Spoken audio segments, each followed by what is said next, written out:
Good, how are you? Yeah, it was good, thank you. Good, quite productive, but also tiring. But how about you? Yeah, yeah, yeah. That's a good thing too, I think. Chance to rest a bit.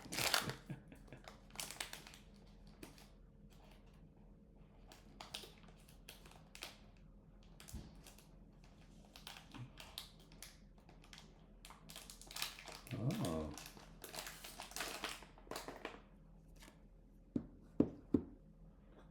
in Marrickville.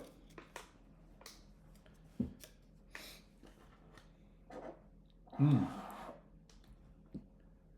Right.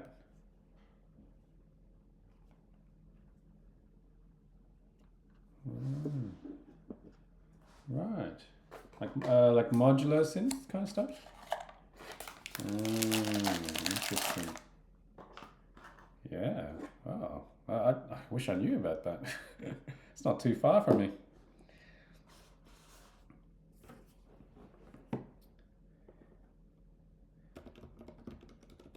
Ah, Emon Merrickville.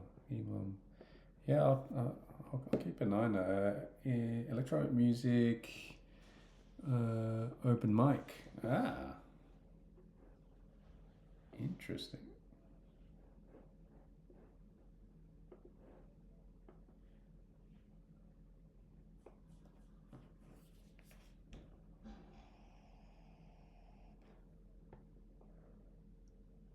Yeah. Hmm.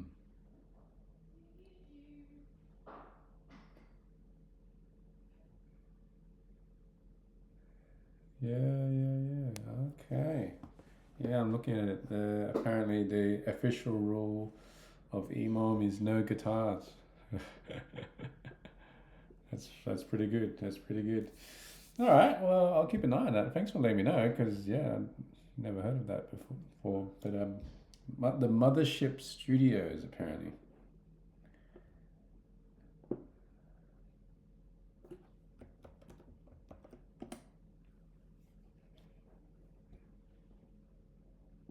Yeah.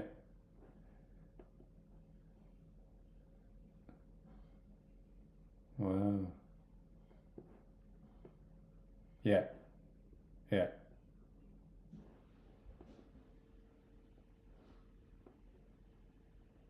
Yeah.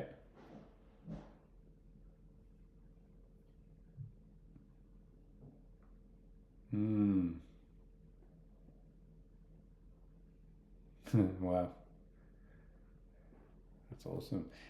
Yeah, I have heard of this place actually. One of my other students, she uh, she has a studio there, so I have heard of this place. Yeah, it's just I was like, why is that so familiar?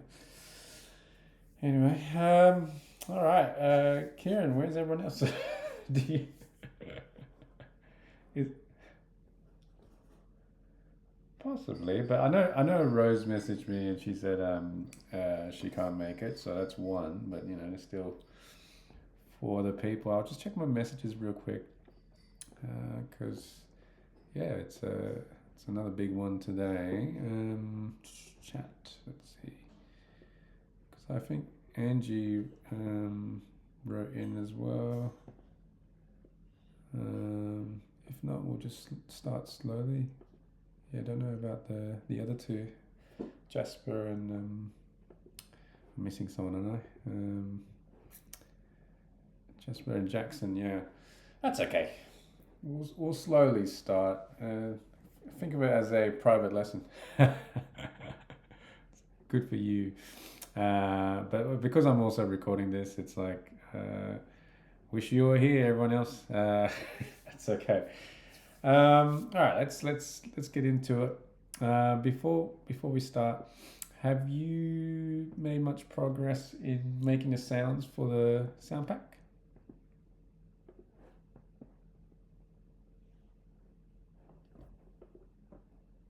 Hmm. Hmm.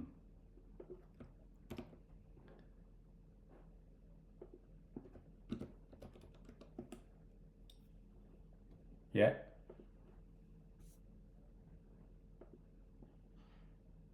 Yeah. Yeah.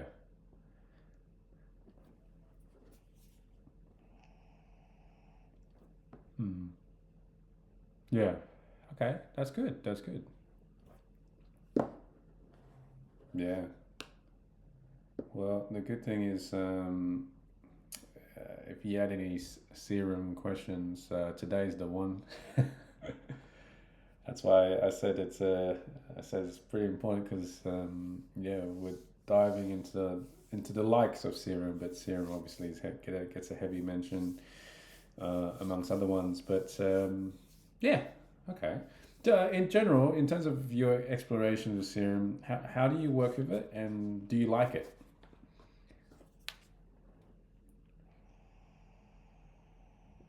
Hmm.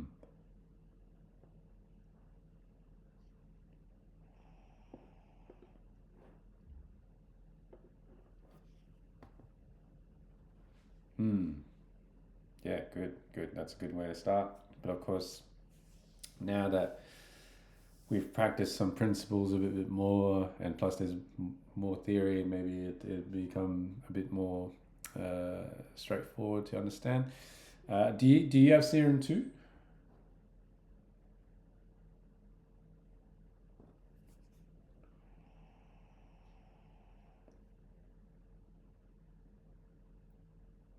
Yep, yep, yep. Yeah. Ah, yep.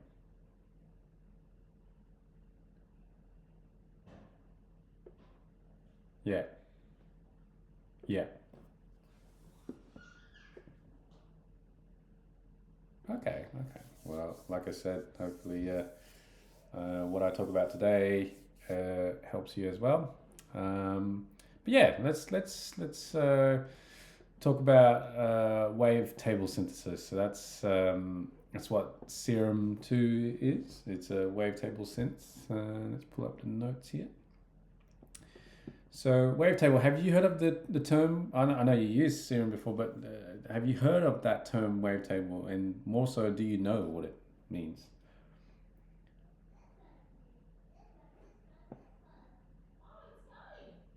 Yep. Mm. Mm-hmm. Yeah. Nice. Nice. So you've come across it, which is good.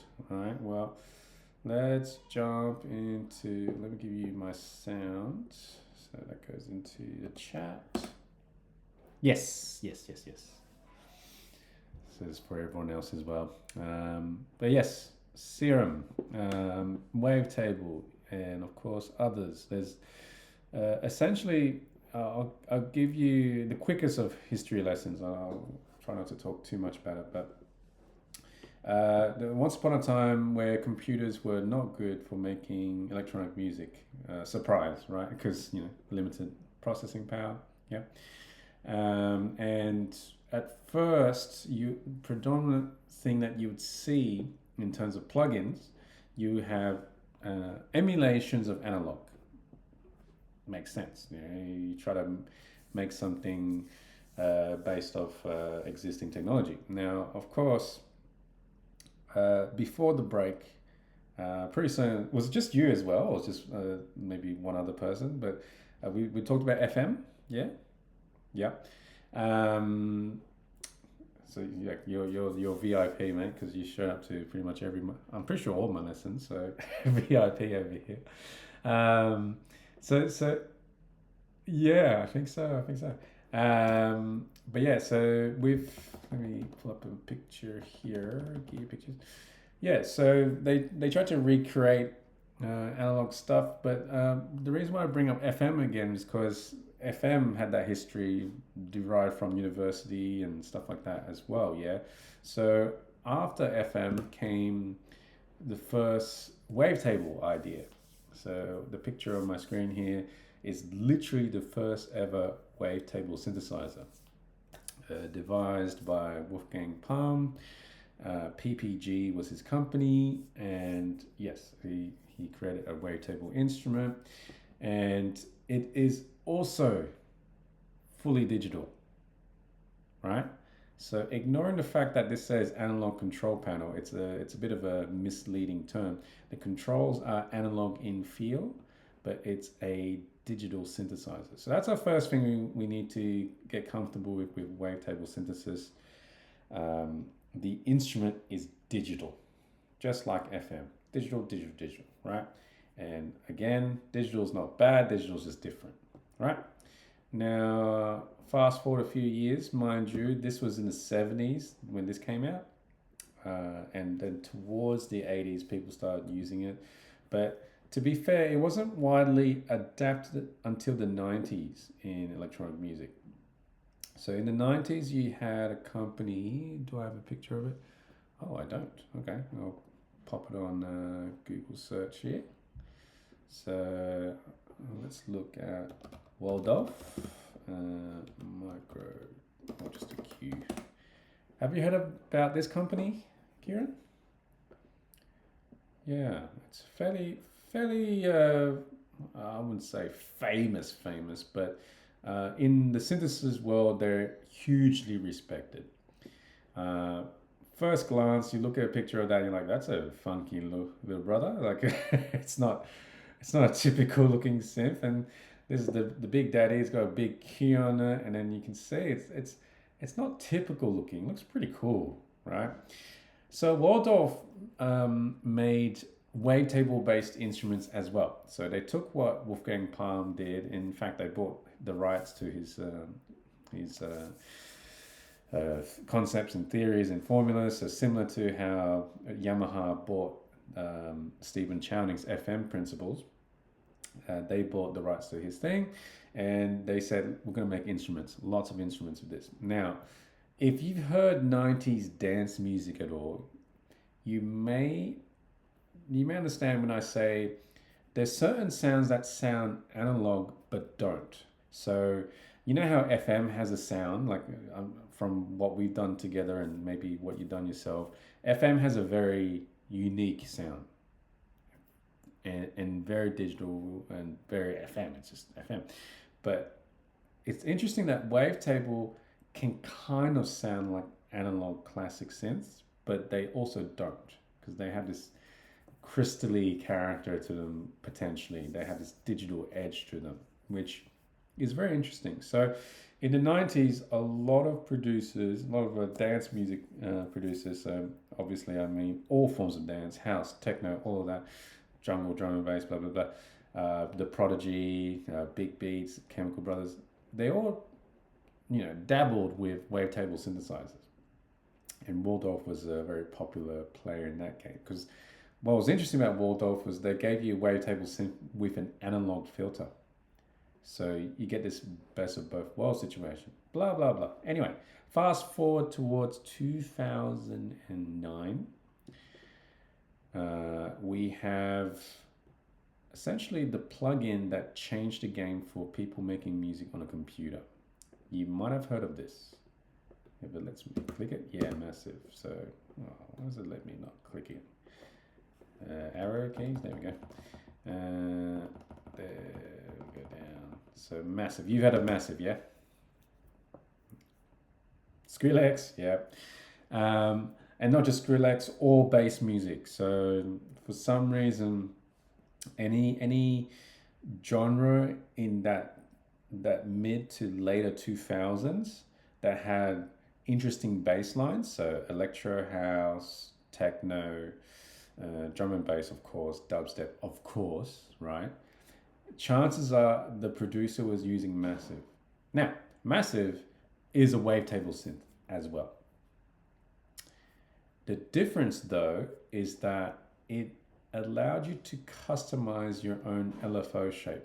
So this is obviously not a sine wave, not a square. It's what the user, so you, decide to draw in. Now you think about that for a second. Surely, if you think of Skrillex, you think about his earlier work, you can imagine songs where the bass lines, the very scary sounding bass lines were going crazy. They had this kind of sound and movement to them where it's like, right? So, does it make sense when I say if you could draw your own rhythm and apply it to a filter or something like that, then you have a sound that starts off like this, and then you go, does that make sense to you? Yeah. Wobbly wobbly, yeah. That wobbly magic. So why Massive got adopted very early on, and it changed the game for people was that it allowed people to, on paper, create their own modulations, their own timings, their own rhythm, which of course equated to rhythmically interesting sound design, which gave birth to the likes of dubstep. More specifically, specific types of drum and bass called neuro drum and bass, technical drum and bass, and of course electro house, which even in Australia here we had a big electro house movement. We had producers like TV Rock and Sneaky Sound System, those sort of guys. They had their bass lines, maybe not to the Skrillex level, but they had a lot of movement, like so. So Massive, unlike other plugins before that, changed the game that allowed people to mix wavetables, which I'll explain shortly what it is after, plus user-definable rhythms. Okay. So what's a wavetable? A wavetable is actually very simple, and I think you might be a bit shocked when I tell you this. Wavetable synthesis was conceived, blah, blah, blah. It uses sampled waveforms. So believe it or not, how wavetable synthesis works is that the oscillators, so we're used to sine, saw, square, and all that. The difference is in wavetable synthesizers, all the waveforms are audio. Right? Now, if we hop into Ableton real quick, if we remember drift, if I have one sawtooth, right, and this time it would be helpful if we look at a oscilloscope. So let's look at thingies here, oscilloscope. So what I should see is if it's a good analog design or analog emulation, I should see a sound wave that cycles a lot.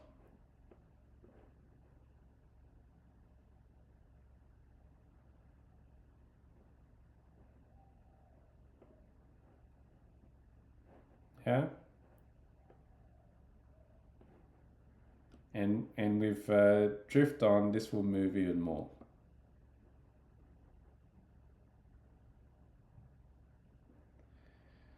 And if we look at it long enough, you'll see that there's stuff that you can predict. So you can see the sawtooths there because there's two sawtooths, but you can see they kind of blend and they move left and right, up and down.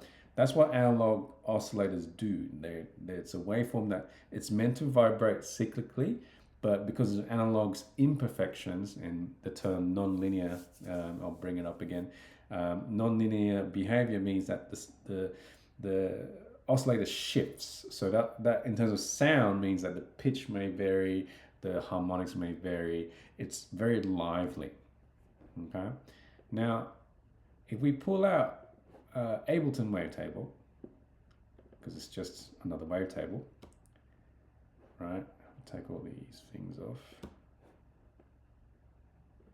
You notice that this is very stable. It's not even cycling. Can you see that? Right? Why? Because this is actually an audio sample. Yeah. And what a wavetable actually is it's the audio recording that starts from left to right, and a wavetable allows you to select parts of that recording, right? So typically, what you get when you first open a wavetable synth, Serum included, is that you have something called basic shapes, which is your traditional shapes. But what actually is going on is this is a sine wave first, so it looks like that, and then after the sine wave is the triangle. So think of a wave like a recording, sine wave, then it's a triangle, then it's a sawtooth, then it's a square wave. Yeah? And what's interesting is that we have these in-between sections that sound like we're blending waveforms, but really we're just kind of like going various degrees between various parts of the wavetable. Yeah? So if we do this here,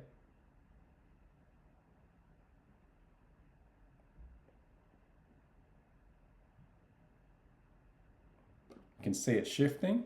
And what I'm changing is what we call wavetable oscillator position. It's a key facet to any wavetable synthesizer. So if we hop over to Serum now, we'll start from a preset, like initial preset. It's the same here,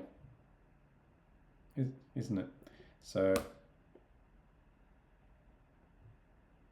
but notice in Serum, it's not as smooth, isn't it? It kind of just clicks over to the next one. That's because if you look at the basic wavetable in Serum, they are just very defined snapshots and they don't cross over too much because it's meant to be quite basic.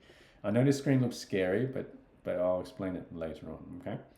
But essentially what we're looking at is the wavetables. Now, you can always go and find other wavetables, and that's the sole purpose of using a wavetable instruments. You break away from traditional wavetables. So if we go back into Ableton Wavetable, it says basics here, yeah, basic shapes, yeah. If we click on these little menus, you can see there's options, just like Serum. So if I go harmonic series, I get all these different type of wavetables, and including very interesting ones. All right, which kind of makes sense where the likes of dubstep music came from. And luckily, or maybe, I don't know if you see it as luck or whatever, but you might understand why you can hear these type of sounds, right? It's actually not that difficult. It's just the choice of wavetable.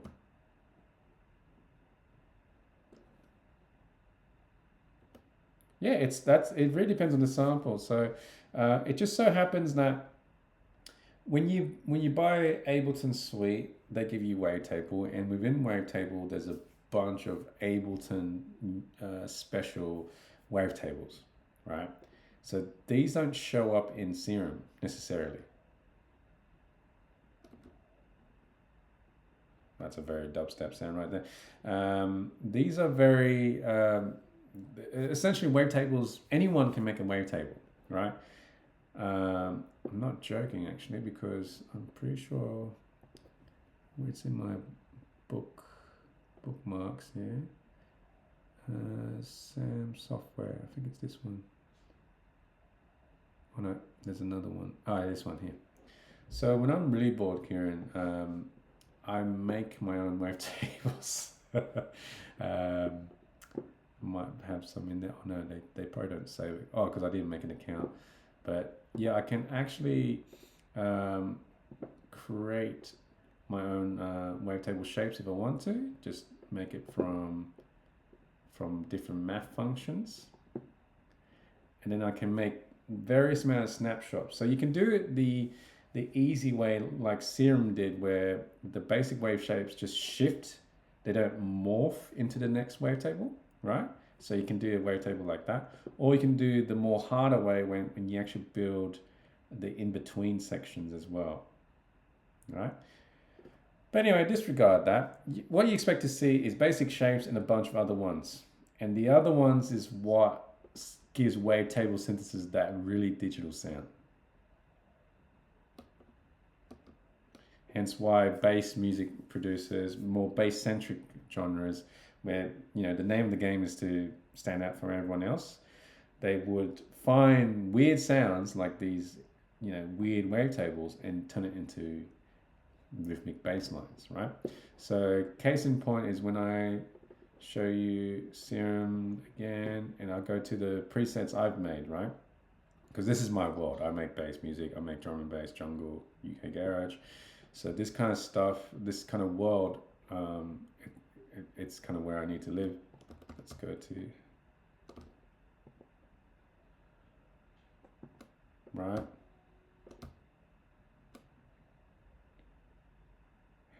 So yeah, I made a few. um, I made a few. I've used Serum for a while, but yeah, I've made a few, as you can see. I don't even know how many. It's just, I keep saving the ones I make and I like. So, but I just never released them to anyone. I know to make presets, but this is my personal collection. You know what I mean? So, it's kind of like I like to think of it is when I make my own presets, just like how I'm teaching everyone here to do own presets for your sample pack. It's like when you make enough, you start to develop your own style, and yeah, you start having this kind of personal palette of sounds, which is I find very, very powerful. So there's basses there, but there's also I didn't make too many atmospheres. Pads, I love pads. So show you a couple of this.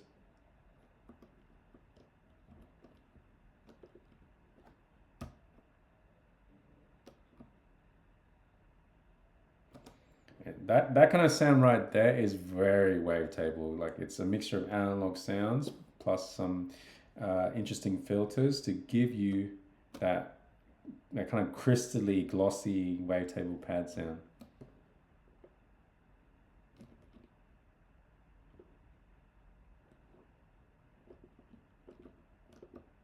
There's a lot.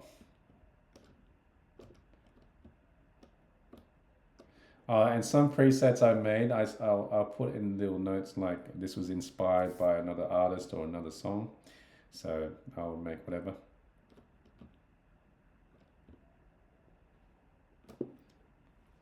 Anyway, so yes, wavetables, they're actually samples. Now, Ableton's wavetable is very powerful. It's the reason why it lives in my instrument. So whatever I put in this red category here, I I use all the time. So it seems odd to see that there's Serum 2 and Wavetable, but I don't know about you, Kieran.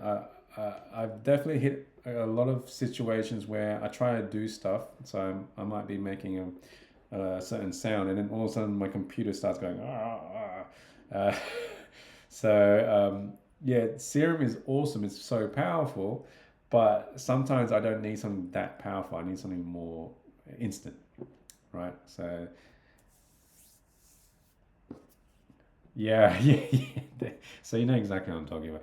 It's very resource hungry, and it's actually made. Even though I managed to make a few songs over the break, uh, there was a couple of times, a couple of days where I was literally like smashing my head because it kept stopping me from the creative flow. Like I was trying to do something and then it'll work for a minute and then it'll start having all this latency problems and I'm like, oh no.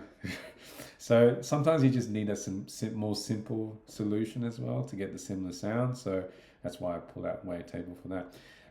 And the benefit of Ableton's Wavetable is this. Um, there's a lazy way to make your own wavetables. So let's just say I have my little recording library here. So you can't hear that because that's in my previews, but I'll pop it over to my audio track, this sound. So I have like a folder of just random sounds. Actually, let's do something even more random. Soda can, I saw that. So just a soda can opening I recorded, right?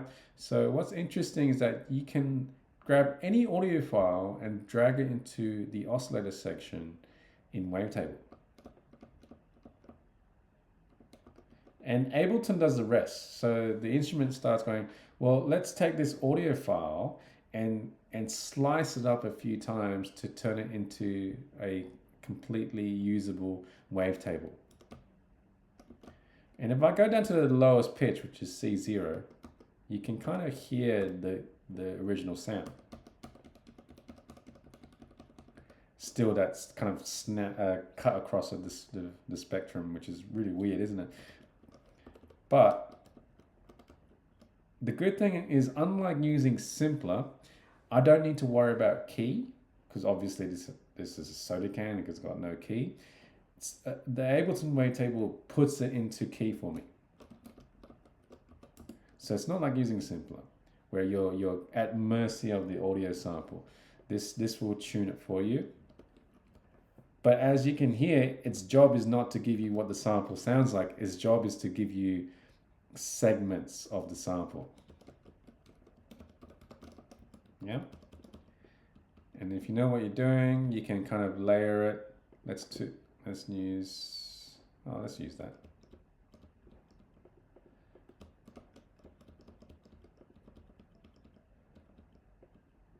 Shape.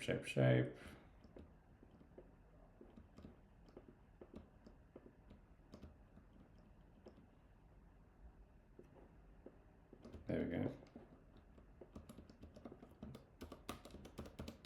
Cool. And you can actually do things like this. Oops.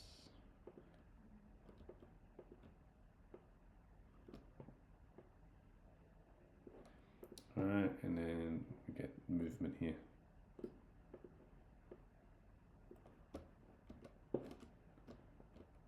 Another interesting wavetable pad.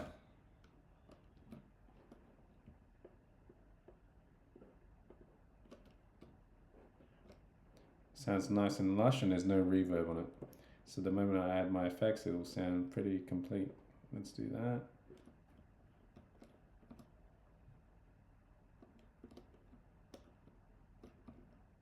All right, so it's just kind of interesting that with Ableton Wavetable, you can grab any manner of sounds, chuck it in there, and just try things. So it's like almost like an instant playground for sound.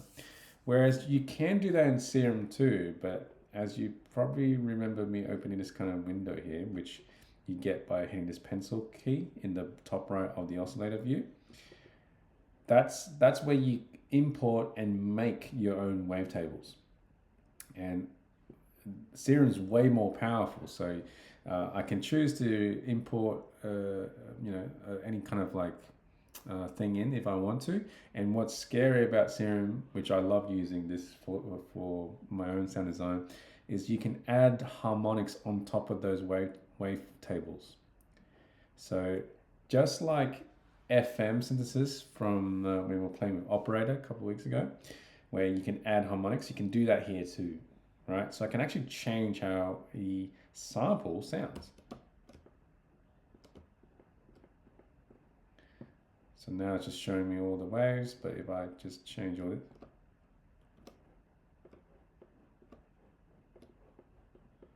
just so many wavetables that's struggling, because there's about 256 different snapshots here. But I can do this and apply it to all, pretty sure. We can go randomize, low 32 bins. So I'm essentially changing that wavetable.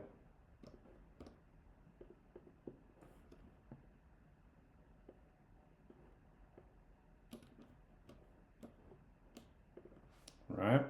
So you can do the same thing. You can import audio files and jazz them up. It's just that Ableton does it quicker and it doesn't give you as many options, which is a good thing, right? So hence why I use Wavetable and then Serum separately, because sometimes I just want some similar results, but without as much depth, because A, I'm running out of CPU, B, I just want something simple for that purpose, right? Now, Wavetable synthesizers being digital also means that you're not limited to an analog workflow. So I think I've explained this before, but if you look at an analog synth, the way it's set up is due to the physical constraints of the circuit board and the size of the instrument, blah, blah, blah. And software analog, just like Ableton Drift, right? That stuff works well, but they are limited by the technology. So what they try to do is emulate how analog stuff behaves and sounds, and they have limited options. Now, one thing I didn't really go into much detail about is that there was a time where you had this interesting crossover, which was where before Massive became the synth that everyone used, and of course after Massive we have Serum now. Before Massive there was Silent One, which was not Wavetable, but it was actually virtual analog. So essentially it was analog without the limitations of analog. So you'd had not just one or two envelopes, you had one per layer plus two extra ones per layer. So that's six in total. That was unheard of on any analog synth. Yeah. Plus you have two LFOs, plus you have this and that, blah, blah, blah. Plus you have effects. So synths like these, so I'll show you a couple of pictures of virtual analog ones here. Korg MS-2000, one of my absolute favorites. This is not analog, it is virtual analog. Analog without limits. Virus C, beautiful synth that's not made anymore. It's one of the most popular virtual analogs of all time. Before software became the viable method of making music in the 90s and early 2000s, this was the machine, the sound of trance, the sound of dance music. This one you may have seen. Which one, sorry? The Virus, yeah, by Axis. You play guitars, yeah? So have you heard of Kemper Audio? Kemper. They make amp profiling. Kemper Audio. So Kemper amps. So they use it's like impulse responses basically. So you plug your guitar through it, but then you have these models of Fender Twins and stuff like that. Yeah, maybe. Fun fact about this company, Kemper, they're doing really well now. Like you see them on live stages and in studios everywhere. And they sound great. What's kind of funny is that Kemper was Axis. Right, so they made this first. Right, so that kind of gives you a clue of what this company is all about. They take something, they make a model of it, but then they try to make it better. Right, so they take away the restrictions of analog. So Kemper is a similar thing where they'll take models of real amps, but they give you options to change it. Right, so you can mix and match tubes, for example. You can take a Boss Echo reverb pedal and mix it with a nice Strymon one because they have the models for all of that. So that's the idea behind Kemper. And Access, it doesn't sound like pure analog, but kind of behaves like it, but it does way more. There's FM synthesis inbuilt, there's effects, there's a lot of modulation. It's a very powerful tool. The Nord lead you may have seen. You may have seen this one. This is the baby brother to the MS-2000. So essentially it's the same sound engine, but just in a smaller form. There's a lot out there, these beautiful things. But what's fascinating about these things, they're essentially computers. So they either have one of the two or three major CPUs in the mobile form you can get at that time. So if you look in the guts of these things, they all had either Motorola or what's the other one? Toshiba. So Motorola or Toshiba CPUs. So these really small CPUs, which are essentially the precursor to the Raspberry Pis that we have now and Arduino boards. So they're mini computers essentially, running just purely software. So if you're interested if this sounds interesting to you, I can give you a version of this. It is possible, thanks to a company called The Usual Suspects, to get this exact synth in software form, and it will sound exactly the same because this company, The Usual Suspects, they essentially modeled the Motorola CPU board, which if you get the ROM of that synth and run it on this emulation, it's the exact same thing. You just don't have the pretty box to run it, that's all. So if you're curious about that, let me know, because when I bring that up, people are like, "Oh, you're telling me I can get a virus on my computer, and not a bad virus, a good sounding one? Yeah, I can give you one." And they're recently in the process of emulating this one, which is the sound of trance music as well. This is huge, right, in the dance music circles. So they have this kind of laundry list of classic virtual analogs that they are slowly emulating, including, which is a bit more fascinating as well, is they also managed to model the chips that ran the Waldorf microwave, the one I showed earlier. So you can even run early wavetable synths if you have the ROM as well. So it's very, very interesting. Anyway, so virtual analog was a thing, and it's, you know, it's quite good and whatever, but wavetable is even more flexible, right? So from the first glance straight away, we can see in Ableton Wavetable we got 2 filters. That's nice. That's a welcome addition. That means more sound design capability. Having 2 filters is good. Then we see straight away under mod sources. Remember, mod is short for modulators. We have amp envelope, envelope 2, envelope 3, LFO1, LFO2. So even though this instrument is quote unquote simple, I can see 3 envelopes and 2 LFOs. That's a lot more than I'm used to. Yeah, Drift only had 2 envelopes and then 1 LFO. Yeah, so you always have the 1 amp envelope, and envelope 2 and 3. This is where we saw a little bit of this in Drift, but now we start to see in full detail that envelopes 2 and 3, they're just sitting there. They're doing nothing, right? These are for you to use to send to somewhere. So question to you, Kieran. One of the main techniques I said was sending envelopes to either one of 2 destinations. One starts with F, one starts with P. Can you give me one of them?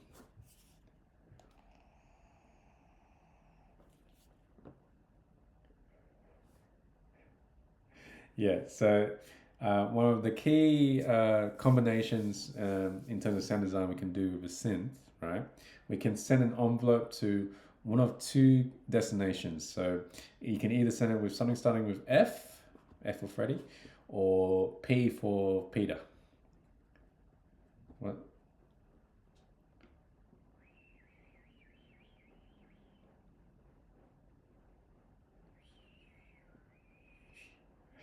Yes, there's the filter cutoff. Yes, the filter itself. So let's say I get more traditional sounds here. Let's go back to basics. Basics here. Just default everything. Let's go get a basic sound like so.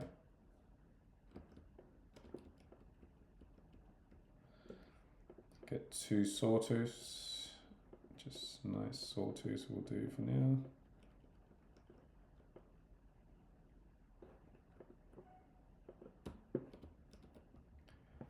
Nice basic sound. So my amp envelope, I'll set just normal, right?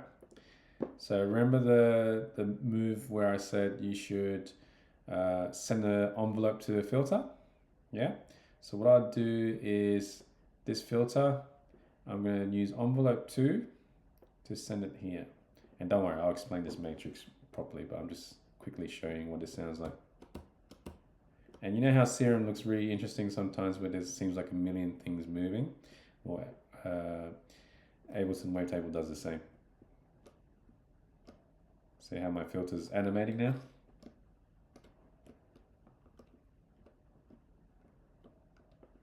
Yeah? Let's add some unison.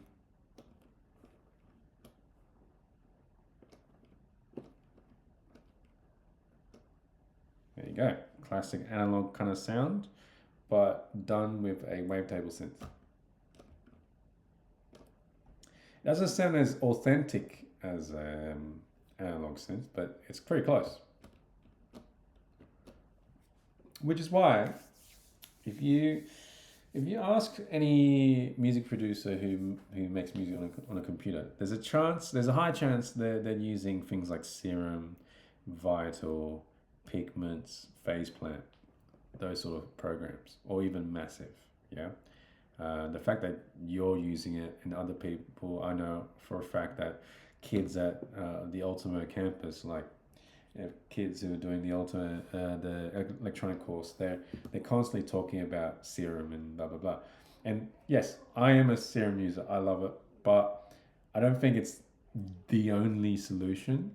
I like the others as well. It's just that I paid for Serum like 8 years ago. So sorry, I've been an early adopter, so I'm just sticking with it, right? But yeah, it's the interesting thing is the key to using it is to understand your modulation principles. So stuff we've been doing every week in our classes, we just got to figure out how to do it on a wavetable synth. So the common thing between Ableton's One and Serum's Serum synth is that there is a matrix. Okay, so the matrix looks very complicated at first, but it's actually very simple. So I'll start from scratch to demonstrate this matrix. So I'll do a similar sound with Serum. So two sawtooths, one's detuned from each other. Shape my envelope. Now, envelope 1 on Serum is always the amp envelope, aka the main one. So it's very important you remember that. So envelope 1 is always the amp envelope. Now let's use a filter. The quirky thing about Serum is that you need to tell what oscillators, so sub oscillator A, B, C, or the noise oscillators, so these are all oscillators, you have to choose which ones go into the filter. So if you forget to click on these, you won't hear filter. So I got two oscillators, so I better send both of them into this filter. See how it's more muted? Now I have a choice to make. I can either use envelope 1, which is the amp envelope, and send that same shape to the filter, right? Or I can use the other envelopes, and as you can see, Serum's got plenty of envelopes, yeah? And these LFOs can behave like envelopes too. That's where it gets kind of confusing, right? But we just need to remember this is our modulators, yeah? So if I go over to the matrix, if I want to do it the hard way, or the traditional way, I should say, I go from source, I choose one of my free envelopes, so I can choose number 2. I can make it simple and follow 1, but as you know me by now, I never like one envelope doing everything. There's only very seldom I want that, or something specific I want that. Typically I want separate timings for different sounds. So in this case, I'm using envelope 2. I want to send it by a certain amount to a certain destination. And the destination I want it to be is filter 1 frequency. Filter 1 frequency, because that's the name of this guy. Filter 1 frequency cutoff. Yeah. And I know that works because I can visually see this little dial here now. I've set up a modulation. Okay. And if we go back to matrix, I can set the amount of movement, the amount of envelope by this amount control here. Let me shape it here.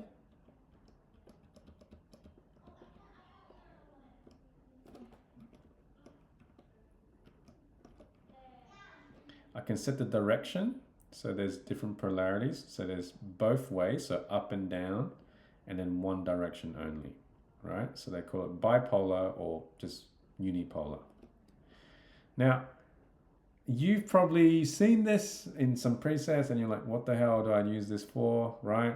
But just know that this is the right way to do it, but it's not the best way, because the best way, of course, is actually just doing it visually. So I'll do the same thing again, and I'll show you the easier method, because why people love Serum, just default that.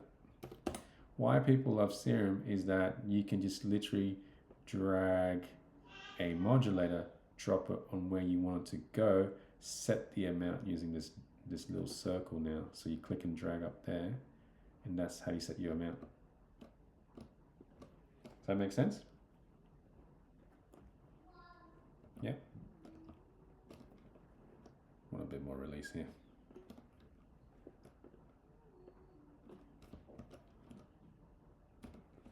Oh, I turned my second oscillator off for some reason, didn't I? Oops, change it back to Wavetable. Yeah.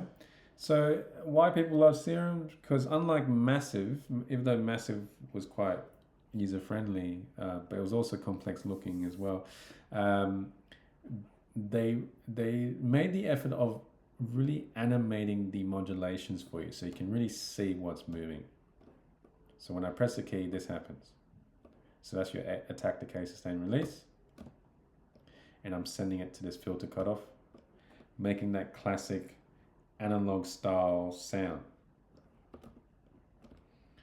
Or conversely, if I do something like this, where I take this shape and make it really short, there's my pluck. Classic, yeah?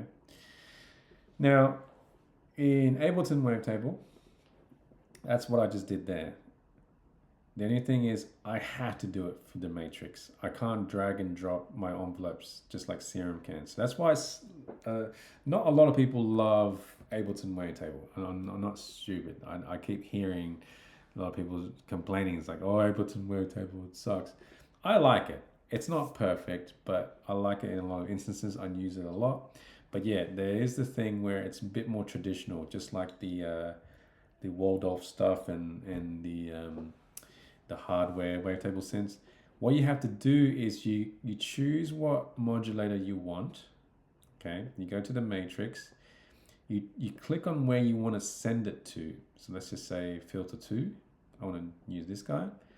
So when I click on this, it shows up in this target list, the destination list. So if I click here, it shows up there. If I click there, it shows up as that. Does that make sense? Then what I then do is I drag upwards or downwards for not bipolar. It's not bipolar. It's only unipolar. It's only one way upwards, one way downwards, which is fine. And I click on envelope 2 to shape it here.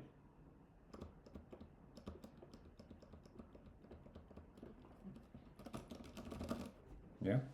So it's the same mechanic, just done a different way. Now, do you have any questions about that so far?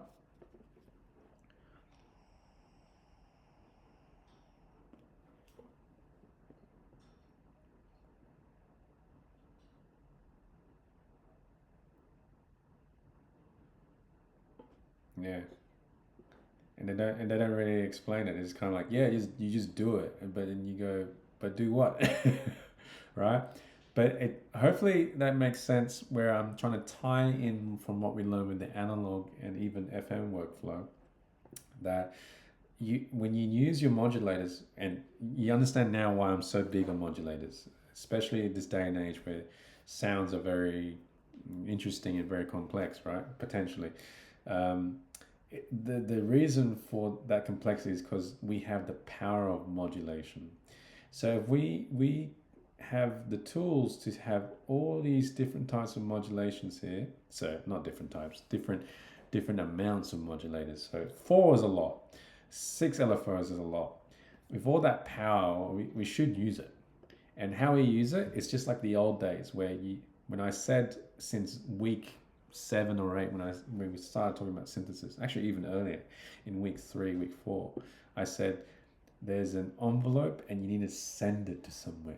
So I can do the drag and drop method, send it by that amount. Remember, you got to keep an eye on these dials, yeah, because you can still move the controls, which is changing your starting point essentially.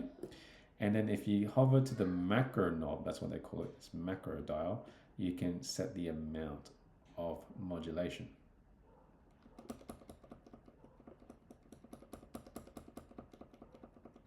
You can visually see everything move, so it's quite educational, provided that you have some basics. So as you can imagine, if I want a more wobble sound, if I send this LFO, and why is it going to wobble? Because this is going to be cyclical, isn't it? So if I move this to the same filter cutoff, because you can, there's your wobble sound. Even though this is not really smooth, I can smoothen this to make it more of an S shape. And this is why Serum took over massive in terms of popularity, is because it still allowed you to draw your own waveform.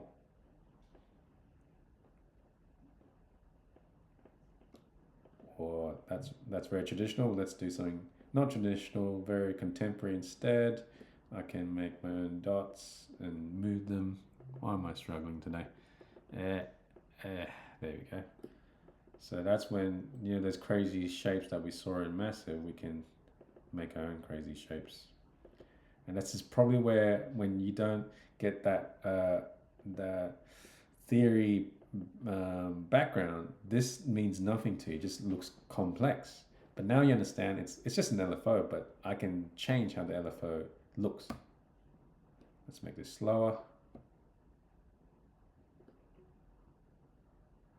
See, that's a interesting rhythm. Not saying it's good rhythm, but it's interesting. And that's a timeline, right? So you can go and you can adjust the time in here. Now, where it gets interesting, because Wavetable is purely digital, it can break the rules that analog synths have. So, for example, the thought of this might scare you, but it actually makes sense why people do this. You can send modulators anywhere, really, anywhere that has a dial in Serum. Yeah. So let's just say I want to send this same LFO to the release time in envelope 1.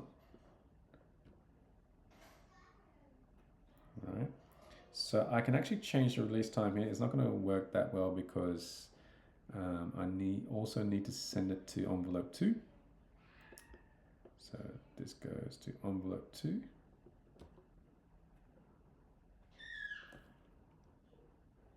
And I also need to open this a bit more too.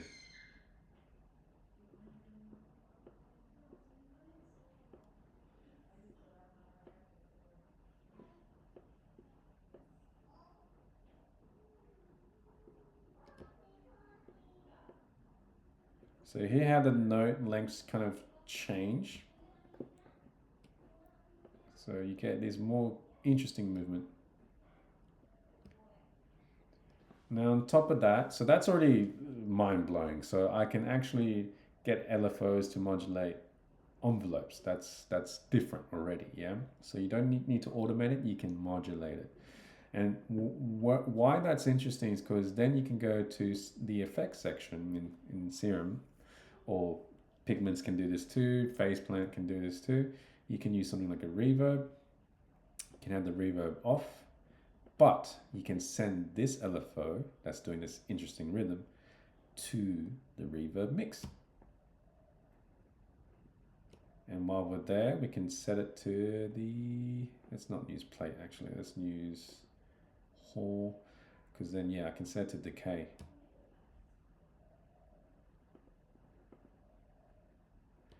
And just to get crazy size.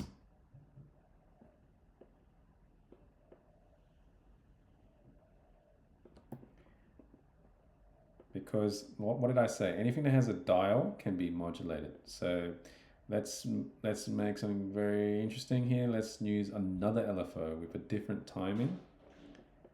I want a slow one. So I'm going to go slow rate. Let's go every 2 bars. I want the delay to rise.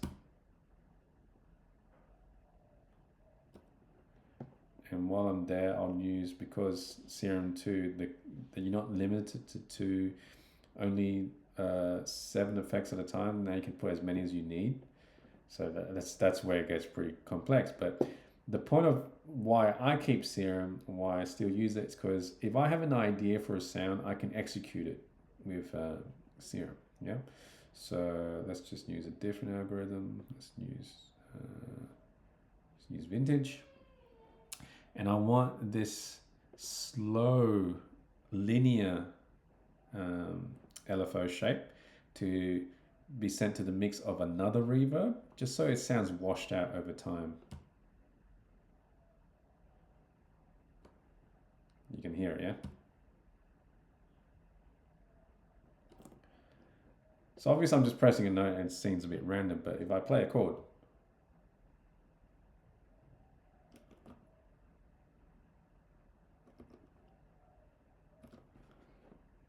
you get all this extra movement from just using a couple of envelopes and LFOs. Let's make it a bit smoother here. I'm going for a pad sound after all. Okay, yep.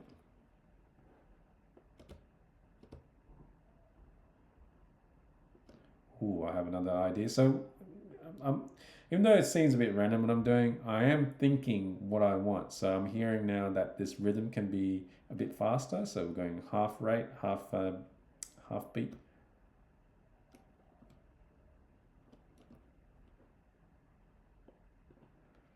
And I'll use another filter here because there's another filter here. Let's change the shape to bandpass because I think that'll sound quite cool.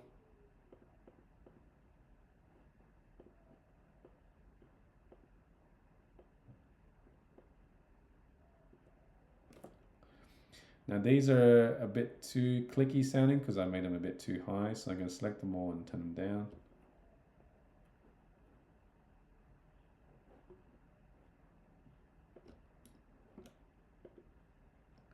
And I might have the reverb mix just start a bit sooner. So I'm going to have them a bit higher here in the mix.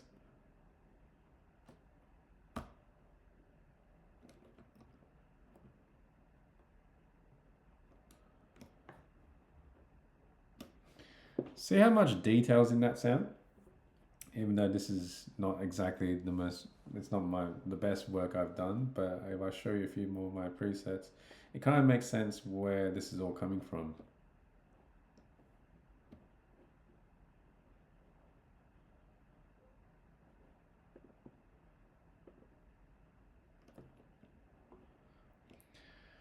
So what I'm telling you is that start modulating. That's where you should really strive to get comfortable with Serum. All right, oscillators almost doesn't matter. You can stick to traditional ones, or you can just choose any of these random ones here that have different sounds to them. There's no perfect choice. My general rule of thumb is analog ones will sound more traditional, digital ones sound harsh and very crazy. But that's not a bad thing because you can blend both, right? And harsh digital stuff will sound thinner and more aggressive, so not as much bass, but nothing a filter can't address. So if you have a filter to filter a harsh sound, you can make it sound a bit more lush.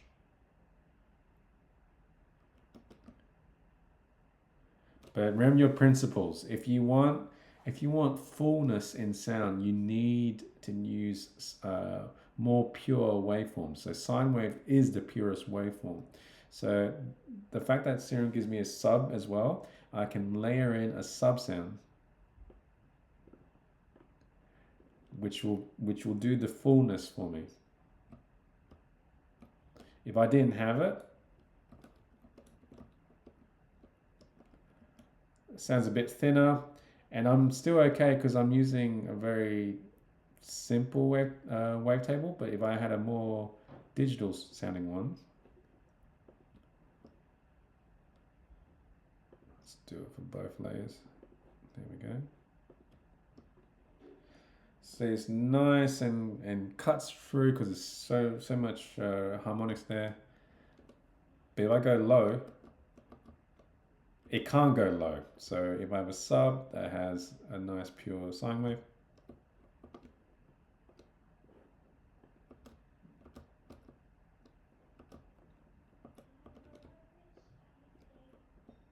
it's a bit too low. Go an octave up. There it is.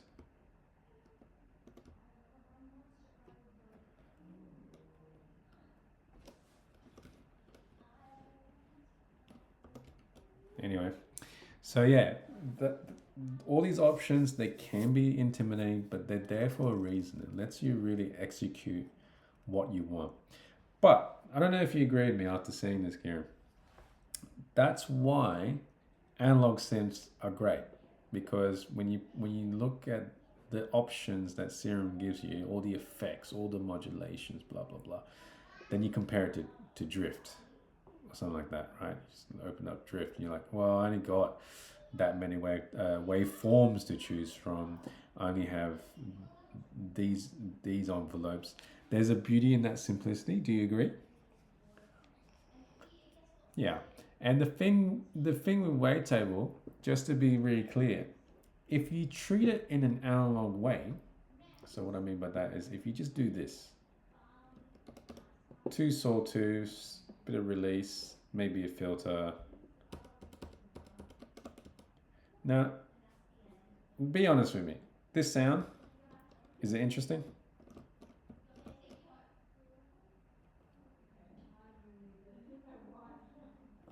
Yeah, certain things, but it's because it's not analog and it's not behaving like analog. It doesn't function well as a sawtooth, if you ask me. It's a bit dead sounding. The point of having all these options is that you can add analog flavor, because the wavetable sense, where the weakness is, if you don't modulate, then it sounds very not stable, but it sounds very boring. You know, it's not that interesting at all. Whereas the moment I go, okay, let's get that vibrato kind of feel, that makes it sound a bit drunk sounding, just like we do with the more retro synth sounds, right? So I can choose LFO 1, send to the global tuning, right? But only send a little bit. And slower too. Actually, let's go hertz. Both ways. If it lets me type it in, that would be great. Point 2. There you go. So already that sounds just a bit more analog-y. I just need to give it some release. And actually filter it properly.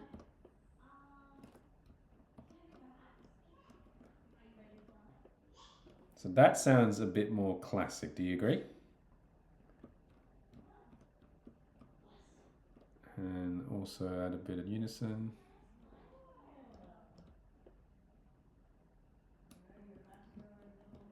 And of course, let's start modulating envelope to filter. Yeah.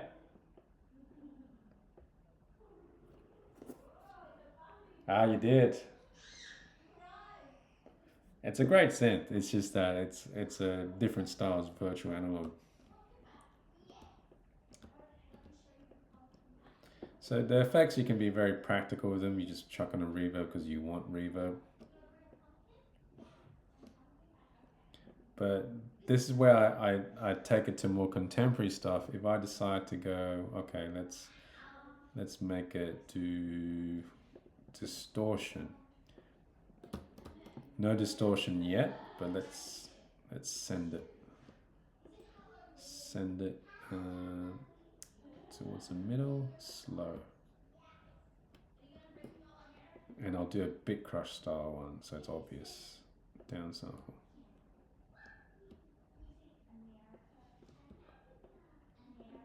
Not too high.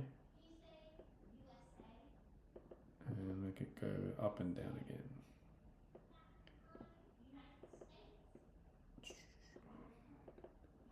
Mouse is not behaving with me. Now that sounds a bit random, but if I do the same thing to delay,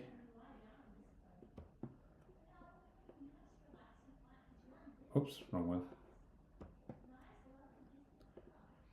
So if you make a mistake, you can just remove destinations.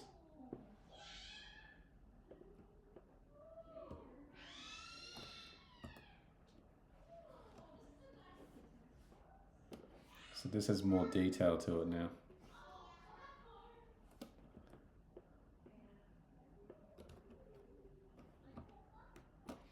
And where it gets very scary is that you realize you have all these classic style filters and options, but you dive into the menus, you realize there's way more to play with. So stuff that you probably haven't seen before, like comb filtering.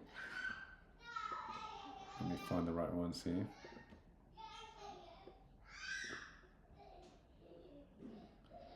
Let's use filter 2.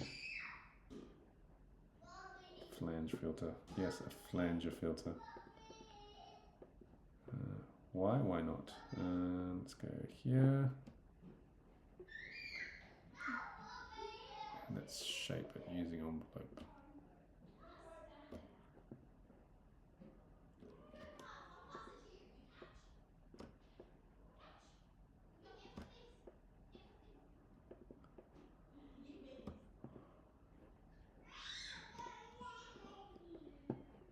And that sounds a bit crazy, but we can follow that with a filter just to soften it out.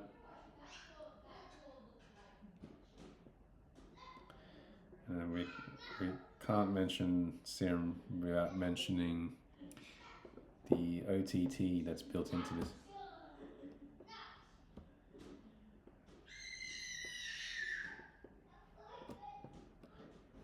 Helps you recalibrate your sound.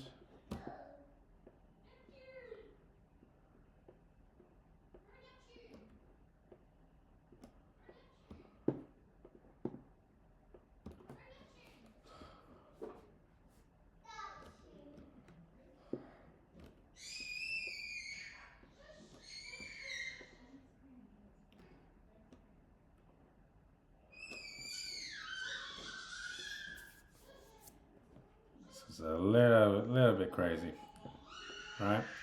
So that is why Serum's great, but also why you should really think about what you're using it for. If you're using it for presets, fine, do that. Try to figure it out. Jump into the matrix, see what they're modulating, right? So even my own stuff, if I show you some of my more crazier kind of basses, which one's pretty full on?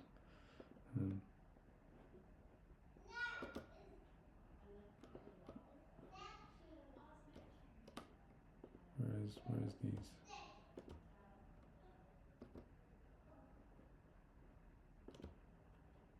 Yeah, here we go.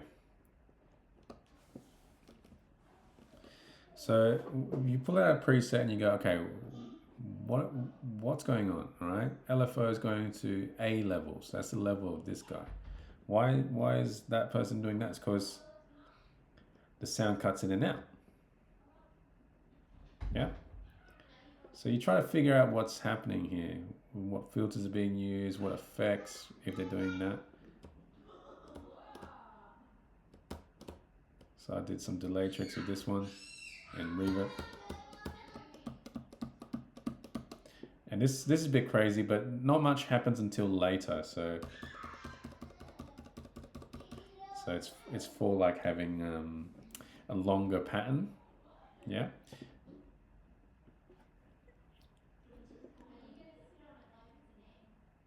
Yeah, but only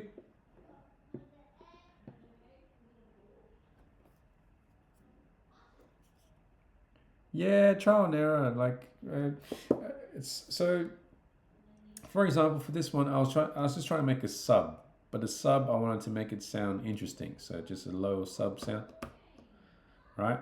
But I also wanted that towards the end, so maybe towards the end of the 4th bar, that it sounds like something else happens to it, right? So let me go here and hit retrig. Oh no, not retrig. I need it on free. So on this mode here, the LFO will cycle from the top, and then we'll go to this point. And that LFO is being sent to effects and some other things. So drive, delay, you can see it all there, and filters. So if you start here,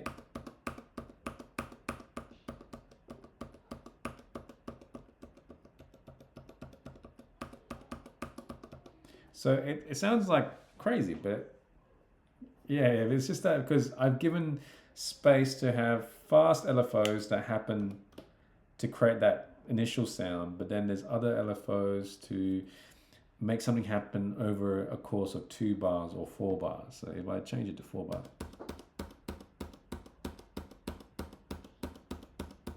it takes us a bit longer, right? So it's like doing automation, but not really. You're doing it a predictable automation that's tied to a tempo or cycle.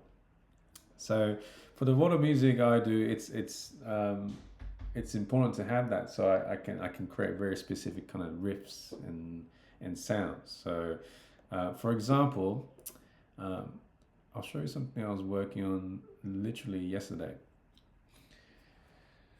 and I'll show you that why for someone like me where I lack a lot of music theory. I kind of rely on my sound design techniques to make something, even if it's like a simple melody or riff. So, um, coincidentally, this LFO business, if I didn't know how to use my LFOs, I couldn't make this melody, right? So, before I play this, I'll give you the listen to link because I changed projects. Where did it go? Listen to. New link because it's a new project.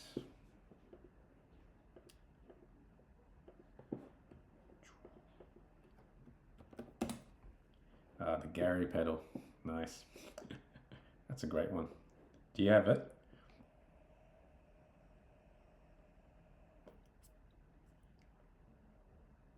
Yeah, Minis. Yeah.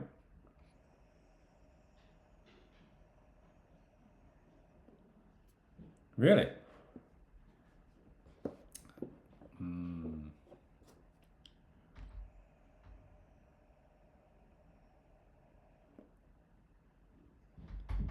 Yeah. Yes. The very broken sound. Yeah. Yeah, he's good. I love it. I love it. Yes. Oh, this might struggle because of my Ozone 12, but I'll show you this anyway. So this, look at this. It's one note. So whenever you see that, you know I'm modulating something, right? So I'll solo this and I'll show you what it's doing.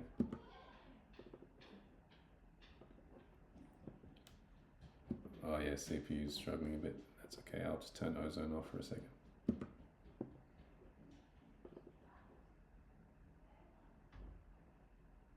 So it's actually doing the pluck for me. Dotted eighth note. But I'm also modulating pitch. So that's why it sounds a little bit off sometimes.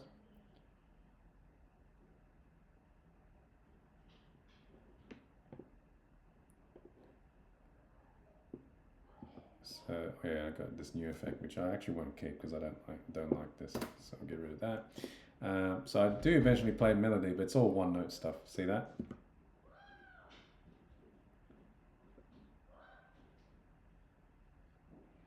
But because I don't know how to punch out that rhythm, or I'm too lazy to punch out that rhythm of that melody, I'd rather just do it with Serum.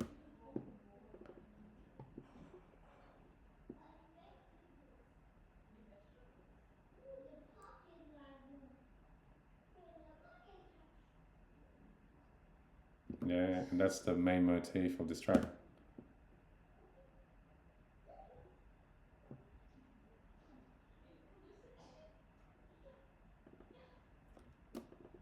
So I just basically just did some basic chords. I don't even know what chords they are, just using the scale mode in Ableton, and just made it sound as good as I could.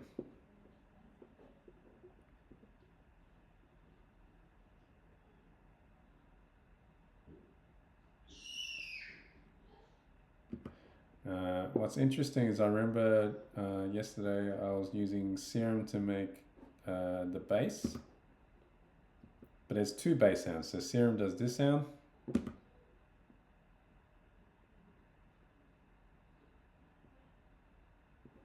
right? But then I have Wavetable doing the low sub, and look at this guy.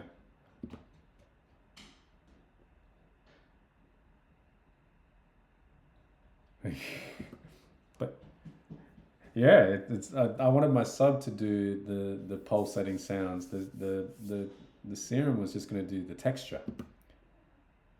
Yeah, which the texture's there, but I actually want a lot of the momentum of the track actually comes from the sub because it's doing that kind of slow and then fast pulse. and together it works together nicely.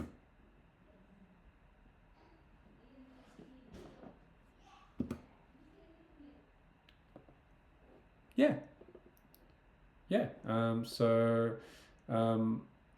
uh, I haven't talked about it in depth. Yeah, I mentioned it a few times, but I haven't. We haven't gone into the detail that we will go in a couple of weeks. When I talk about layering, what I do is I remember in this song I made yesterday. I started off with Serum because I like to see how much I can do in Serum because it's a one-stop shop, right?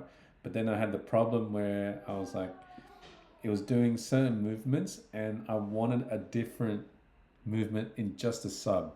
And if I did that, then I have this very messy situation where I can't isolate the sub from the main bass because they'll if I need to mix it separately, right? So what I did was I what you do if you want to do this layering technique is you take the plugin, which Serum was just by itself, like so, and you hit Command G to put it into a rack, and then you can put multiple instruments in the rack. So they follow the MIDI notes that you have on one channel, but they trigger both instruments or multiple instruments at once. So still wanted the same notes, but I wanted the two different purposes. Yeah. Yeah. Mm.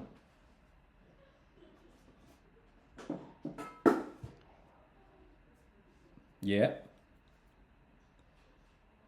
Yeah. Yeah.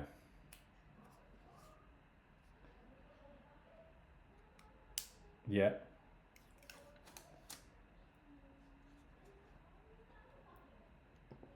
Yeah, it's tricky. So the trick to it really is you separate the processing. So this um, this sound, what I call the mid bass, so the main tonality of the bass, is very heavily controlled. So if you see my equalizer here, I cut off the bass and the tops because I didn't want the mid range there,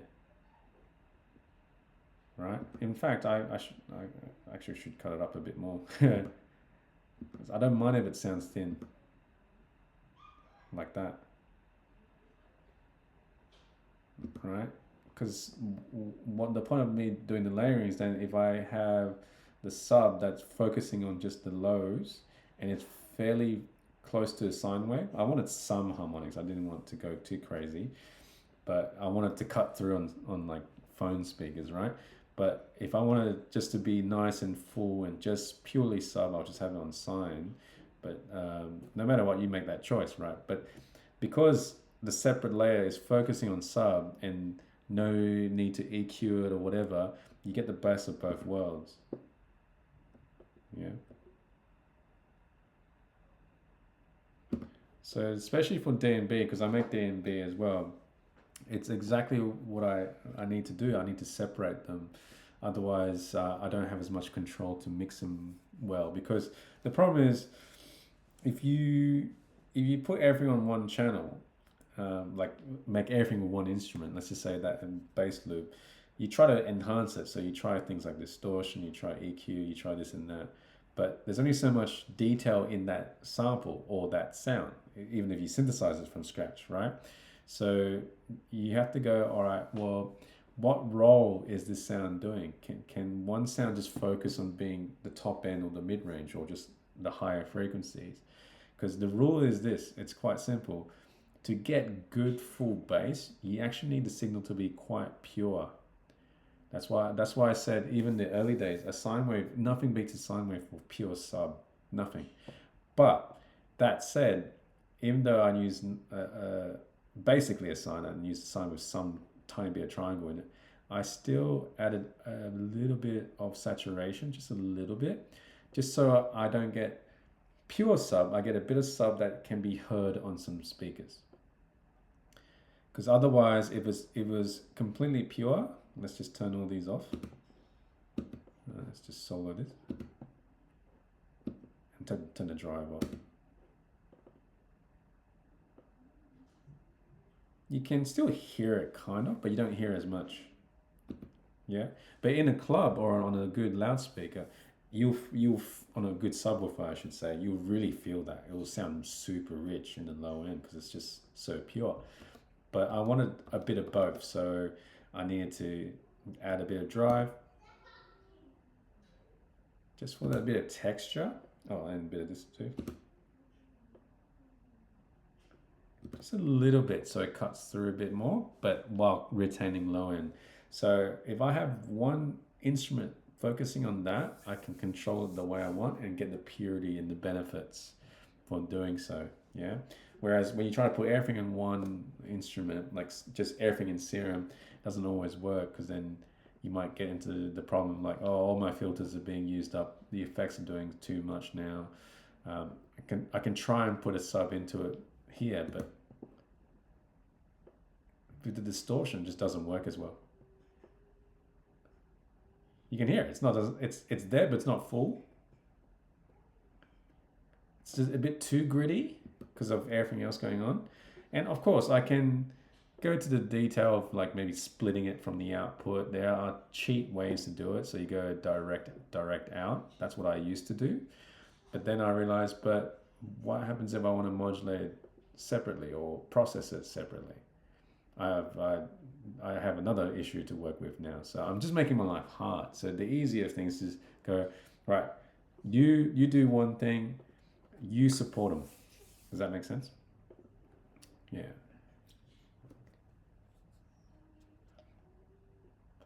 Yeah.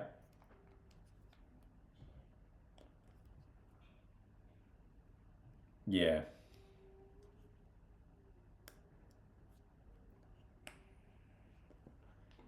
Yeah, it definitely does. But if you look at uh, mixing here, I haven't done anything to it besides saturating the sub, right? Uh, yeah, both racks they don't have any EQs or compression because I made the effort to make it sound as good as possible. There's no need to quote unquote mix it because you mix something, you use these tools to make sure the music, the sound is good, right? But this is why I love sound design and I teach it, is because the other thing I try to teach people is that if you can make it sound as good as possible first, you don't need to mix it. The only mixing is quite literally, if we look over here in the track, where is it? If you look at the bass layer, the only mixing I did was level because I spent it wasn't long. It only took about 15 minutes or so to do both bass sounds, right? But because I spent that time and I had that full intention, I knew what I wanted. All I needed to do was just blend it in with the rest of the track. So bass with the drums, just bass and drums. Oops. It works. Different sections. Yeah, I was pretty happy with it. I mean, I didn't give it a proper, like, I haven't listened to it since yesterday, but it's like when you start having that kind of like strength in sound design, it actually makes a lot of other things easier. Mixing this was very easy. It's not, I don't, haven't listened to it enough to decide if this is the final mix, but I mixed it right after writing the track yesterday, and it's just like, okay, well, it's pretty balanced now. I'm pretty happy with it. You know what I mean? Yeah, it's just working. The vocals? Yeah, the vocals came from, I think from Splice, but it was completely different tempo. It's like 80 BPM. So it sounds really bad quality, but I made it sound even more unrealistic. This one.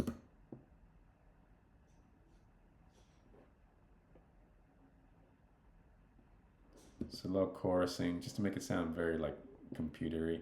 And this one comes from YouTube.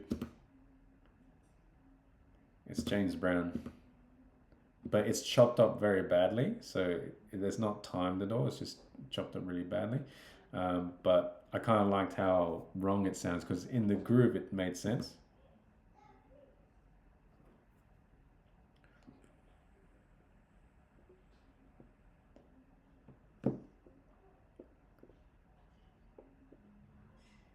So yeah, again, just little ideas come up, and you're just like, oh, I think this will sound good here. So you beg, borrow, steal, or make it, right?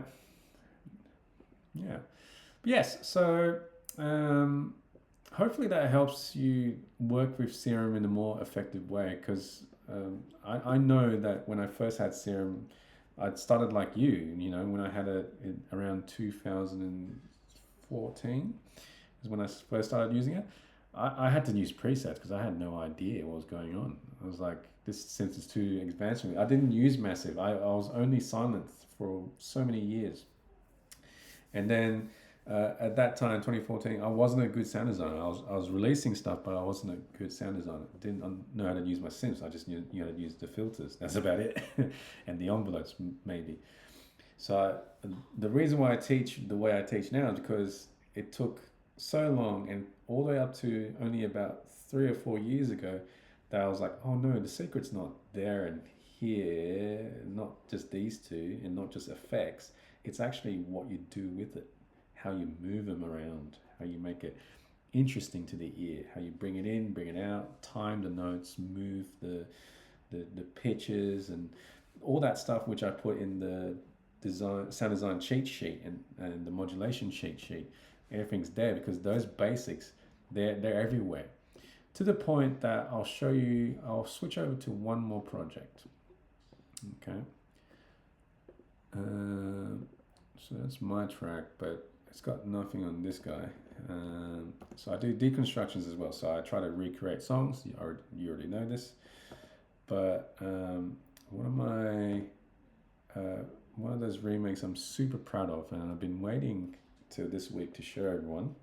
But you got the best seats in the house for this. So speaking of Skrillex, all right. Oops, I had a crash. Oh, okay, it's too much. So interestingly, I made this as a point to make. Like, I didn't use Serum at all for this. I used Vital because a lot of around this time, because I recreated this song a year and a half ago, because this song came out 2 years ago. I recreated this song using only Vital because so many students came up to me, he's like, do I have to buy Serum? Do I have to buy Serum? I'm like, no, you don't. You just need to know what tools to use and how to modulate. That's all. So it's you happen to have Serum, so you should stick to it. I'm not saying you should go to Vital now, because Vital is essentially the same thing. It's free. It's not as powerful, but it does pretty much the same thing. So let's listen to this one together. New link coming. 320. So this is a Skrillex song off the album Quest for Fire, came out 2 years ago. And I'll show you the original first. The original sounds like this.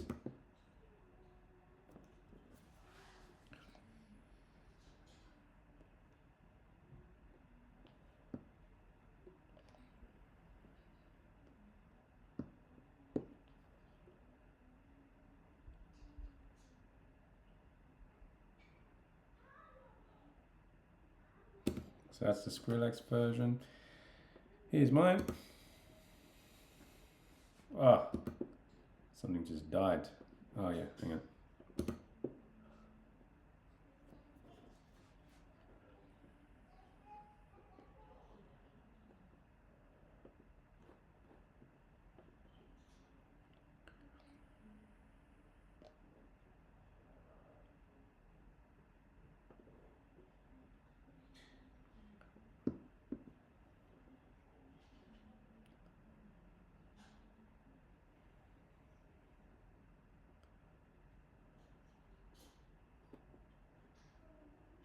Alright, so I'll show you the Skrillex drop, the original version.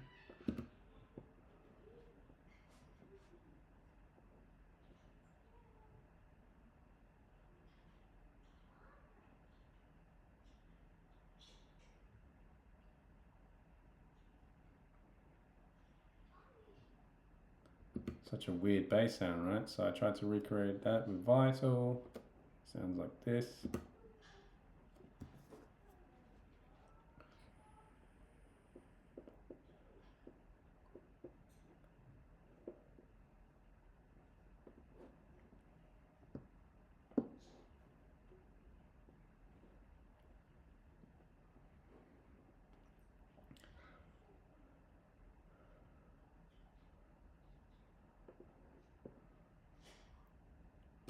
So Vital can do it as well.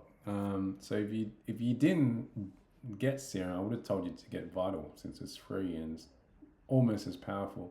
The only thing it doesn't have is the new sample oscillator and the spectral oscillator, which look you only really need for some very specific things, right?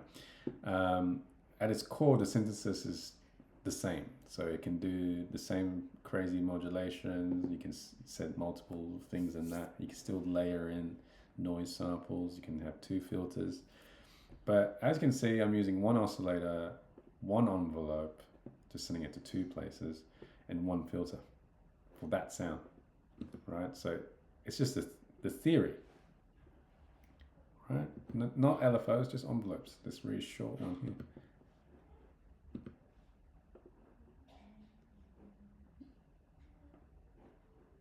Yeah, basic shapes is just a basic recording of your sine, triangle, saw, square. Yeah.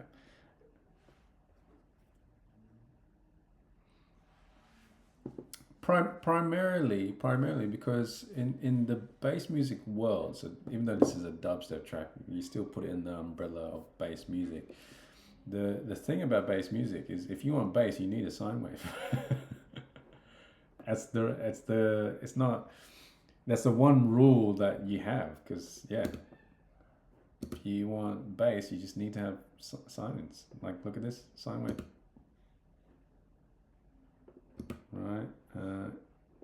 Yeah. This one is just Vital sine waves, two sine waves, but there is something a little bit special that's happening, which I'll explain quickly shortly. Right, so that sound, you might go, how the hell do you make that from two sine waves, right? Which is a fair point. So I'll show you something here. Let's go back into Serum. What Serum can do and what Wavetable can do in general is that they can combine principles that we covered just before the break. So remember how we talked about FM and all that? You can FM kind of in Serum, and also any other wavetable or any other good wavetable instrument. So I'll demonstrate. So if I take just a basic sine wave again, let's pitch it down a bit. Just there.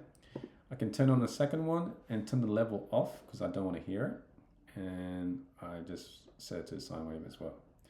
Now under warp modes, you can create oscillator interactions. So a classic thing to do is to do your pulse width modulation here. So if I go Alt Warp, PWM, do you remember how you can get a square wave and change it to rectangle or whatever? Yeah. So you can do that here, yeah. But these are the fun ones. So you can actually FM each other. So I can get this sine wave to be acting like a carrier and to be modulated by this guy. So listen what happens.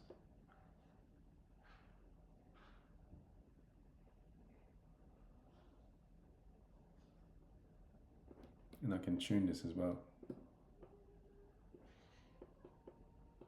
Set this up a bit higher.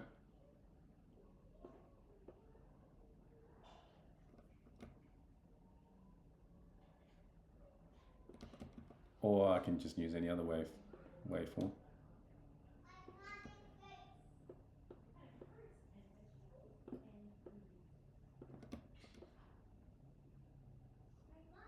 That's like the whole of bass music, drum and bass, dubstep, all of that. They use these principles a lot. So I'll show you some of the basses I've made, which uses FM. Yeah. So you can see PD is another style of FM. It's an inferior style. The old Serum one, even though it said FM, is actually what PD is. That's just a fun little quirk. So I got two styles of FM here to create that aggressive sound. This one has sync. What else? Oh yeah.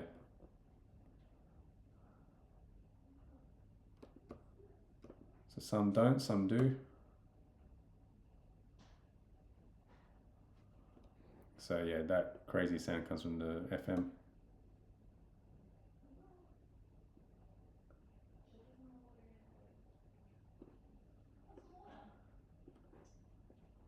Yeah, right. So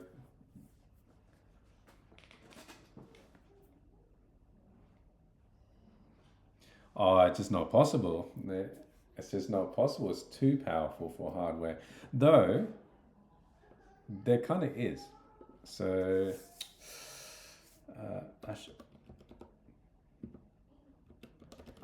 yeah, but it's just impossible because it's too powerful. There's too many options. There's just no way. And the closest thing I've seen to a hardware version of Serum, and if you look it up, people agree it's the closest thing to Serum in hardware form, but just not as deep, is this Hydrasynth by Ashen Sound Machines. So lots of menu diving, as you can expect. If you have all these potential modulation capabilities, you need to have a lot of menus. So it comes to a point where this is fun to play, but I will never buy this because even though it's nice and hands-on, it's still not hands-on because I need to go into the menus anyway to set up my modulations. There's a matrix on the thing, so I need to scroll and do this. It that to me is not fun. I rather do it in Serum because I know where to go and I click it. It's faster with a click, in my opinion. And the playability, look, if you set it up, once you set up your instrument, which takes forever to do, because I have made patches for this thing, so I've had fun with it. Once you set it up, then it's fun to play. But for me, I just need to set it up to the point where I can put it into a track, right? And then I'll play with it. The way I play with it is using the macros. So if I want just one filter knob that controls multiple, something that controls the speed of the LFO, then I'll map other things to the macros because you got 8 macros. Because then you can go, all right, cool, hold a key down.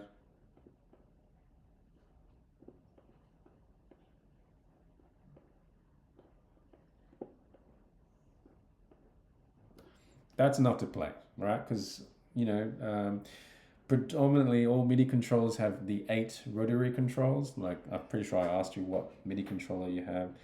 Predominantly, they all have 8 knobs. So 8 macros is perfect because then you just map it to that controller and you're done.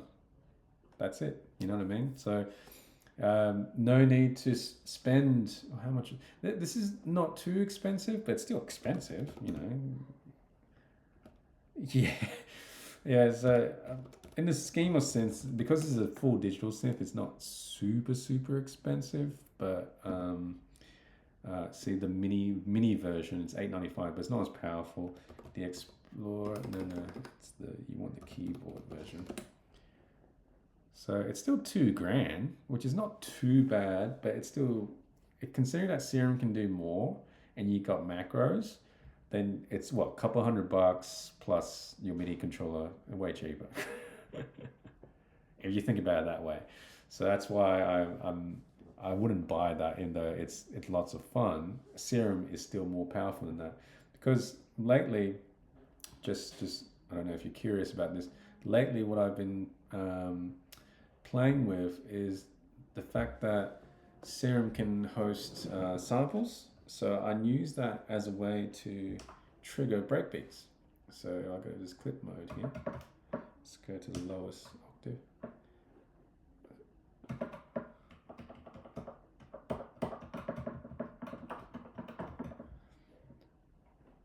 Right. So I have this way now to chop up drum breaks for when I'm making jungle and drum and bass music. So Serum does that, and that Hydrasynth can't do that at all. This is why Serum 2 became a thing. It's just this extra power in there. So this one tool can replace everything I have. It's just that a shame my computer can't handle it. So sometimes, if I had a better computer, I'd probably delete everything else. Um, but I do yeah, it does everything. It doesn't do one thing extremely well. It just does a lot of things well. Yeah. So for example, if I want proper FM, I still go to Operator because it's actually more true FM additive synthesis. But if I had a good computer and I had no other software, I'll be very happy with just Serum because it does cover a lot of ground. Yeah. But as you can imagine, you need to have almost not a plan. A plan would be nice, but a bit of knowledge to go, okay, where do I take this sound, right? Like you've got to have a plan that what you're trying to do with the sound. So even though I made a bunch of these sounds, I was going for something.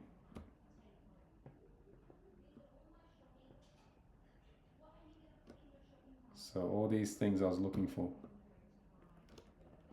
They're all things that in my mind I wanted to make, like the certain movements and stuff. So if you don't have comfort in modulation, you're not going to use Serum well. It's as simple as that. So tying in the lessons I've been talking about almost every week when I talk about using your modulators, you practice them in Serum and then you'll make Serum become interesting, right? Or phase plant, all the other synths. It's a similar principle. The reason why, even though Serum is very popular, phase plant I love as well. It's just that I already spent my money into Serum, right? But phase plant is even more modular compared to Serum in a way because it has more interesting oscillators. It has even more effects, which is crazy because it's not like Serum lacks effects, right? But yeah, this is what phase plant looks like, and it looks a bit complex, but I actually think it's a bit more refined than Serum. It's just that Serum literally has everything I need. Makes sense? Yeah. Anyway, any other questions?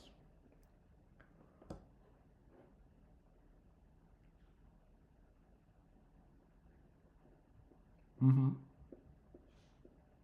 Mm-hmm.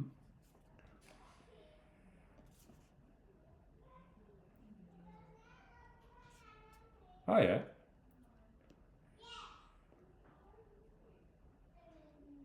Yeah. Yeah. That's great. Yeah. One of my favorite live acts over mono, they do the same thing. So, show a picture of it. So what they do is they have this pretty crazy hardware setup, and they do have a computer behind the mixer. That's the Ableton set that's triggering the song. But all the sounds, all the MIDI of the melodies and basses are going to certain instruments. So each song will have a different instrument essentially. And what I do is they'll send that melody there and then they'll start tweaking it live on the hardware. But as beautiful and gorgeous as it sounds and interesting to look at, it's like, well, there's only one problem with this setup. It's bloody expensive.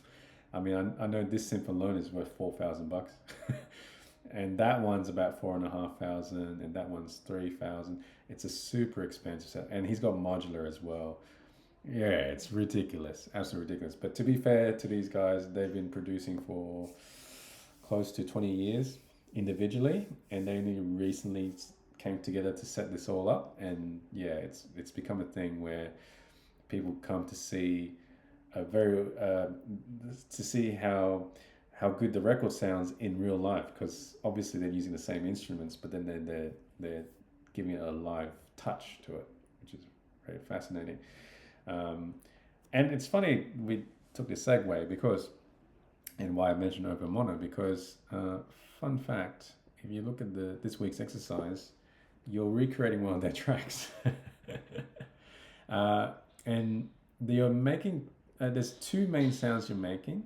Once there's this classic Reese bass you may have seen mentioned a few times, and I mentioned it as well. And you might have remembered that in my serum, I've made a bunch of Reeses. I love the Reese sound. It's a very classic sound, but also, yeah, it's very bassy, very rich. So I have all these Reeses I made here. So the one that probably is the most authentic Reese is this preset I called Reese Kevin. And the reason why I call it Kevin is because technically the person who created the Reese sound, his full name's Kevin Reese Saunderson. He's the guy, part of the legendary techno trio, the Bellevue Three. So he's the godfather of techno music. But he had a song called, I can't remember the song called, but it was under his Reese alias, so is his middle name. And he made this bass sound, right? And that bass sound was since sampled by jungle and drum and bass artists, and obviously given a whole new life. But yeah, this Reese you're making, and what makes a Reese is that it sounds, just pay attention to the movement. It sounds like it's slow at certain parts and fast at others. So slow when it's lower, whoa, whoa, whoa, and then higher. See how the cycles are different? And the interesting thing is there's no LFO. So it's actually easier to make than you think. All you have to really do is detune heavily. So that's a big amount of detune between the two waves. And because of that, they cycle at different rates.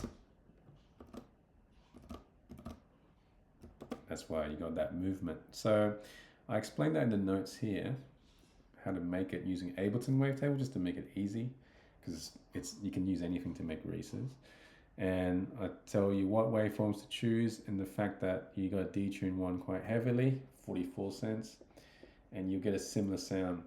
I'll show you the project. This is the last time I'll change projects. Oops. So I'll show you what the song actually sounds like.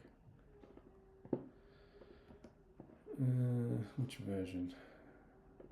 This one, I think.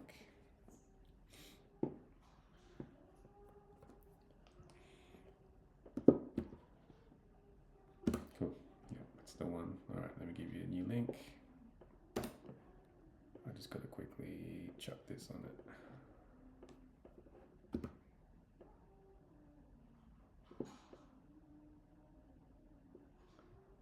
Make it closer to the original, and then, yep, let's go to listen to, so you can actually hear this.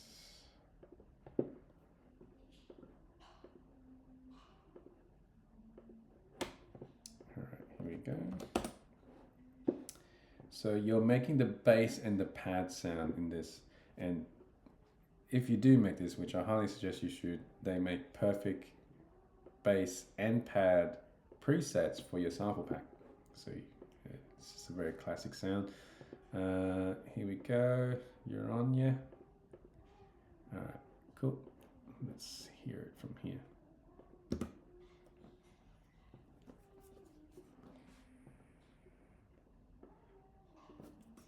Skip forward just before the drop.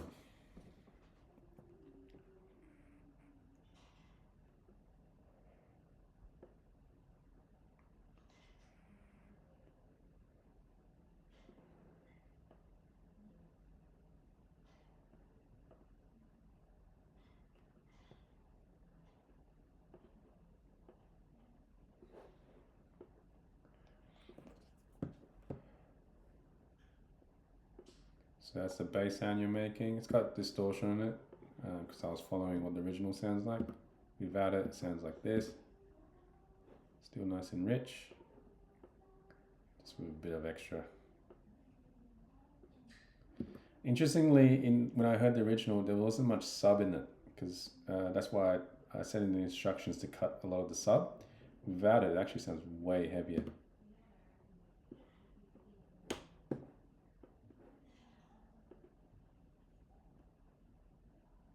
Right? But I noticed the original, they cut the sub out and make it more low mids. The other sounds are pads.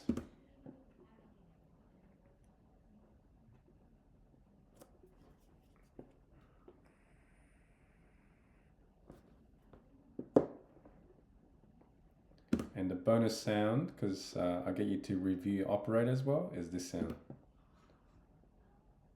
It's a weird noisy hit. So it's a good way to practice FM again.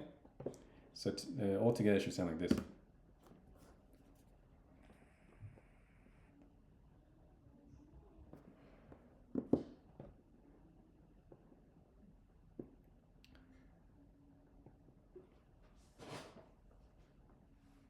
With the pads as well, sorry.